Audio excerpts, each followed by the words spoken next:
All right, welcome to Spoiler Corner. How does it feel to be the shorter one now? I was gonna bring another chair, but okay, I could be sitting like this, but that would look really silly. That'd be awesome. I'm just like trying to go like this the whole time, but okay. So there's two twists in this ending. One I like, one I'm kind of eh. The one I think is that the person she falls in love with and is the prince looking after the place. Turns out it's all a diabolical scheme. He's really a jerk. He just wants the kingdom because he's not going to get his own kingdom. And he betrays her, and it leads to kind of the misunderstanding and the bit where the guy has to, the love interest. It's not really the misunderstanding. No, Okay, hold on. The love interest doesn't go into the place when he drops her off, which is strange. It's only so he can have a conversation with himself to head back, which those bore the hell out of me, but it's short. So he walks away, it's like, oh, she'll just have to do without me, and then sort of has a fake conversation with the moose, and comes riding back. Reindeer, excuse me. That is true. The fans would be on top of It's a reindeer, I'm a zoologist, I was offended as a zoologist. People are offended by anything. They really are. And it leads to this climax.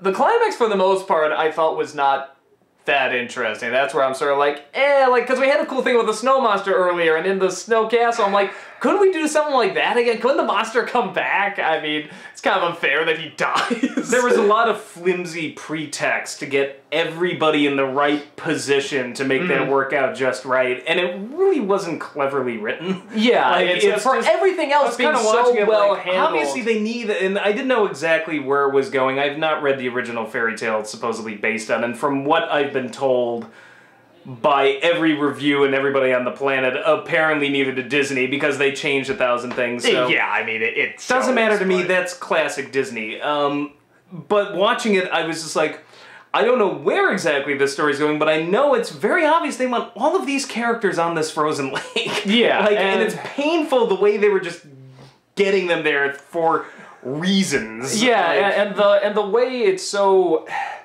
Everything else is so visually interesting, and this climax, you're just looking at white snow go by and fog, and it's just not that interesting. But the other twist that I thought was so friggin' ingenious is that Anna is dying. The sister accidentally sends the cold thing again into her heart. Again, that's the part that comes back, so why they had to be separated, which is clever. Again, they really show it there. And the act of true love is going to warm the heart a bit. It's the only way to save it. So they even keep saying, well, we have to give her to the prince so that they can kiss. Like love's true kiss. Well, the prince is a D-bag. Yeah, so he's a D-bag. So that, well, obviously it's got to be the blonde guy, the guy we've been with. But they got me there. I actually thought that's where they were going. And I was saying to myself, but wouldn't that go against what they're saying with knowing each other for only a few days and stuff like that? Or after one day, like, wouldn't this not work? And sure enough, they have it where the sister sees the queen. She's about to get killed by the bad guy, and she goes in there and stops the sword from coming down. That freezes her. That quote-unquote kills her. It's a great image. It is a wonderful image. Okay, that was really solid. Yeah, everything you needed to get to that point was weird. Yeah, but and that is the act of love because she loves her sister. And then she melts and lives happily ever after. And then it gets all sappy, but, No, but that's Disney. That's fine. But it was... So, it really made you think it was going to go in this one direction that would have really gone against pretty much everything they were building up, but instead goes to this other one. And again, it shows the connection between the sisters and the love they have for each other, and it's just so well done. And what happens with the princess character and the blonde guy, they're a couple, but they're getting married. They don't have their first kiss till the very end. Yeah, actually. I mean, so it is. Well, so is Snow White, but yeah, but that was creepy. She was asleep. So you got this thing going on where they're just gonna start their own relationship and go see where it goes, and it's just. Man, is that hard to balance out while still being a Disney product and still being entertaining and just so well done. And I'm really up in the air because on the one hand, I actually didn't like making the other prince a complete douchebag. Like he just flips on a dime, and like I thought actually if they were gonna be mature about it, I thought maybe he would end up maybe going with the Ice Queen, or just abdicate power and be like, I've done my. But of course, it's like, no, we need to make him a douchebag. So I don't really like that. But at the same time, I'm just like, then how would you have gotten to the point that we did like with, you know, him trying to take her out? And yeah, I'm not saying it's an easy fix because, like I said, by God, I'm impressed they got as much as they did. And it's the same issue I have with a lot of Disney films where we're gonna be like all feminist about this, and oh, these girls will be real characters and they'll kick ass, and yet she's still like completely. I mean, he's like, oh well, your sister's dead, and she's like, no, and sits there and just waits to get stabbed, and I'm like, well, what happened to the ass kicking characters? Then again, I was like, then you still couldn't have gotten to that scene, so I'm like, unwinnable situation. But, okay, if her sister's dead, though, I mean, that would still, like, you know, really take a lot out of the character. I know, again, it just always amuses me how it's just like, we've got these two ass-kicking female characters, and in the end it gets down to, well, we've got to have the couple dudes come in to move the plot along. And but they are not saving the day. In fact, honestly, I love it when, and somebody just exploded, sorry. Somebody set up a fire. You're in a dangerous neighborhood. Okay, but... my realtor lied to me. I guess you do have a point. Actually, well, the other thing I was going to say is that, you know, the queen goes off and abandons everybody, leaves Winter, and the princess says, no, this is my problem. I'll go and get her. You, Prince, you stay behind, look after the place. I got my horse. I'm going to ride off. She's fixing all the problems. Like, she's riding off and doing everything. Okay, it's funny you bring that up, because that was the one thing that I sat there and I laughed, and I didn't even know he was going to be a villain yet, but I'm just like, did I not turn to you? And I'm just like, when she takes off, I'm just like, yes, great plan. Let's have this random foreigner. No, but that makes sense because of how... Again, and they set up why she will randomly fall in love with this person too, because she's isolated from people. So obviously, the feeling she's having makes sense. But that's the reason she left him behind as well. It's not a smart choice, but it makes sense because we're in love. Well, of course, you're the only one I trust. It makes sense from a character perspective, but it's incredibly stupid. It doesn't make sense logically. No, but of course, but that's part of the fun of it. I was just laughing. I was like, how? I was like, is there no? Is this not a constitutional monarchy? Is there no third person in charge? Because I'm like, oh crap. Okay, well the Queen's an ice sorceress. Okay, well I is the next in line acting future monarch, and now abdicate the throne to go out unguarded, by the way, to find her in the middle of this blizzard. You random foreigner I just fell in love with yesterday, but you now are running the show. But I think that's the character, though, is that she would do that, and... But nobody around her is like, Your Majesty, you can't just abdicate to random princes from foreign... But that's Disney. How come she doesn't freeze to death when all the snow falls on her and she falls in the water? I guess my only point is my suspension of disbelief goes pretty far, but at that one point, like, I seriously was just like, hey, wait a second. That didn't buy. I mean, to me, that's the Disney stuff. You know, that's just a little thing. It's like, just Kingdom. I know you're in charge. You're in charge. I know it's nitpicky. I guess my only point is like, I don't let nitpicky things bother me unless I have a flash in the middle of the movie. I'm like, wait, because if that happens, it does take me out of it for a second. I'm like, who the fuck is this guy? I'm fine because I feel it through the character and what they know and their motivation and stuff, it made sense. Well, they needed him to be the villain to do this or that. I would have thought it much more amusing if he just instigated a coup. But So, yeah, and like I said, with the climax, it's not all that it's bad or that the twists and turns are bad. It's just not as great as the other stuff. Like I said, the third act is good, where everything else I feel is great. So the high point is really that song in the middle where the No Good Deed Goes Unpunished song. Yeah, the song from Wicked, basically. Yeah, and it's just. I can only describe it as like, and I love saying this about a family film, it's the fuck this shit song. Yeah. Like, she literally just is wandering around using her snow powers, and it's just one grand song version of fuck this shit, I'm gonna do what I want. Like, that was the highlight of the movie, and it's not that the rest isn't good, but it's like, that was like the top point, and the rest, it kind of just like plateaus or dips and goes back up and down, but yeah, that moment was so strong. And I honestly think the moment where the sister comes in to try to talk her out of it, that was really strong too. But yeah, that third act, it's like, it leads to such a great moment, but the pretext to get there is so flimsy. It is one of those where it's like, when the whole movie, I was just engulfed, enjoying all of it, and when that point when it hit the point where he's the bad guy and there's a coup and the other guy has to be convinced to go back, that's what I'm saying. Yeah, how long is this movie? It's starting to, But, like I said, when the sister saves the other sister, that's where I really felt, okay, this, like you said, it's like, okay, we need to do this to get here, got it. I wish it could have been a little better, but I don't know.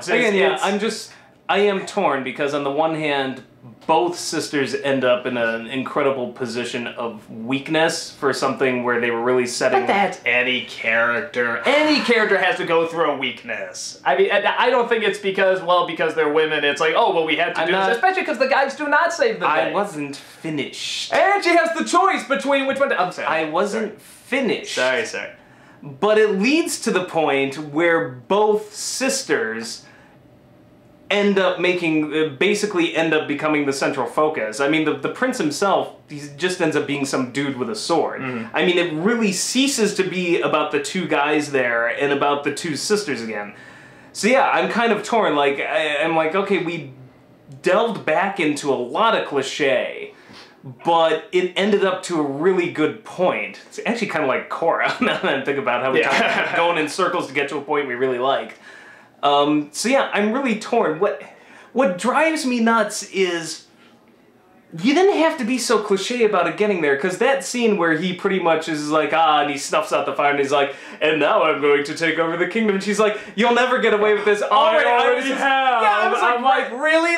You had so many good lines in this? That's the line you threw in there? The second she said, you're never going to get away with this, I did like a head smack. And then when he said, you already have, I was just like... I was like, seriously? Yeah, so... I'm like, rule of thumb, by the way, movie villains, don't say you've already gotten away with something until the person you're trying to screw is already dead. If they're still alive, you haven't gotten away with it. Well, let's be honest, this guy's plan doesn't make a whole lot of sense either. Why the hell would he keep the Ice Queen alive? Why the hell would they keep her alive? He could just kill her right there. It's like, why'd he bring her back? But that's what bothers me. It was so cliched. He's like, I'm gonna leave you to slowly freeze to death. It was doing so well juggling the other cliche, or keeping those cliches away and sort of creating something. And that is so old school, like, guy with the twirling his mustache, tie the girl to the railroad tracks, sort of Disney. That's what's and that's what I'm saying. It's like, it really went into that old damsel in distress cliche. Now it dug itself out of it. So I'm torn, because I was like, this is really obnoxiously bad sitting through this, but it dug itself out of it. in a pretty good way that I'm like, I feel there was a stronger way to get where they wanted to get. Yeah, there must have been, but yeah, I mean, we're writers. We know about deadlines. We know the stuff that happens and everything. And it was a one-person screenplay. No, I thought it was like three. Honestly, I thought it was both directors and one other writer. I thought. We'd have to check the credits again. I thought it said screenplay by, and because we were it brushed by really quickly, but I thought it was one person. Made the story was by three people. I don't know. I know the two directors and one other person either worked on the story or the screenplay. And overall, it's actually a pretty strong screenplay, which is why it surprised me that the ending really kind of But yeah, I mean, it's a momentary sort of, I wish it could have been better to get to a really good, strong point, and the first 2/3 I think are still really good and really strong. So the dynamic between the characters is really strong. And the one thing I forgot to mention about the Snowman earlier, they also dodged a bullet by making him a childhood creation. Yeah, that's true. Because there's no other reason to create him. Because it was something that went back to their childhood and that memory, I actually was giving it a pass as, it's like a childhood memory. I'll give him a pass because he's kind of goofy and...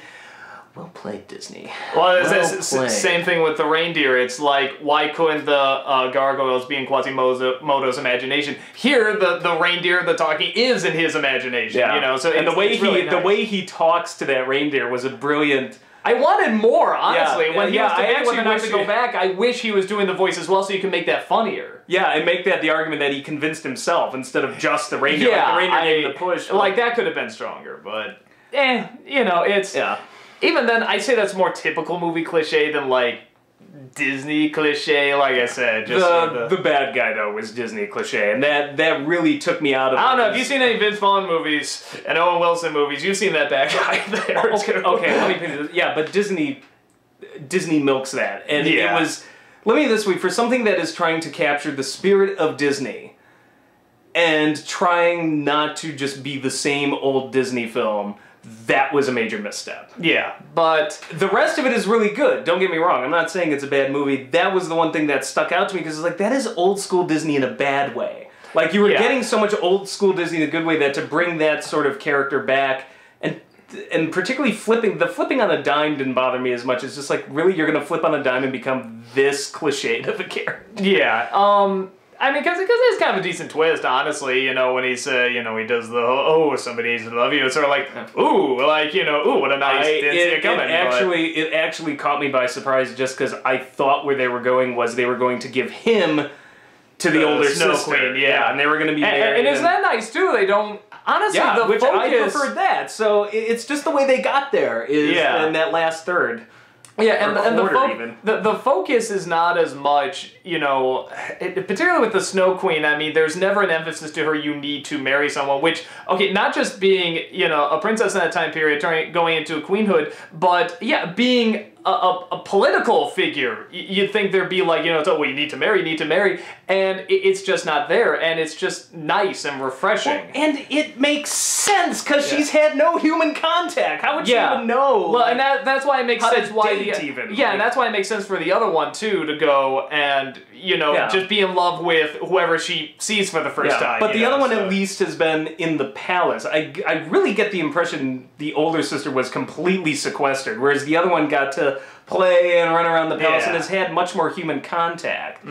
You know, at least that's the way they were setting up the personality. So they did the same thing in Wreck-It Ralph, which I like. When you find out, you know, spoilers for Wreck-It Ralph, the Glitch is like a princessy character, and she's like, yeah, but that's not me. We're not going there. And I was like, thank you. Like, you know, it's the opposite of what Disney does, where, you know, a lot of times it's like, let's create an interesting character, but at the end, I gotta get married. That's what bothered me about Princess and the Frog. I'm like, here's a great character, and at the end it's like, oh, you just did the same damn thing again. Well, she didn't get married, though. They're going to. Come on. They're Read the writing on the wall. Oh, come on. Like, the other two in this aren't going to get married, though? What, the younger sister? And Yeah. Yeah, but she was an idiot. They were setting that up from the beginning. She's the ditz of the group. I'm talking about the older, smarter one. Okay. You should know. Yeah, that. but nice. At least I'm the humble one. But there's still, you got a couple there that's gonna get married, though. I mean, still. Fine, but at least we've got two couples and only one has to... And one is not evil or bad for, like, not wanting a man or not getting a marriage. So it's like just not even. It's just not even a thing. I just like it's like whatever. Yeah. You know? No. It. Oh, thank God. Yeah, so just some real nice stepping stones in a good, entertaining movie with good songs, good animation, just good. Go see it. By the way, I just want to bring one thing up. You're talking to me about being humble. Whose face is plastered all over the website? A little Looney Tunes logo. Yeah, that's what I thought. Humble. I'll show you humble!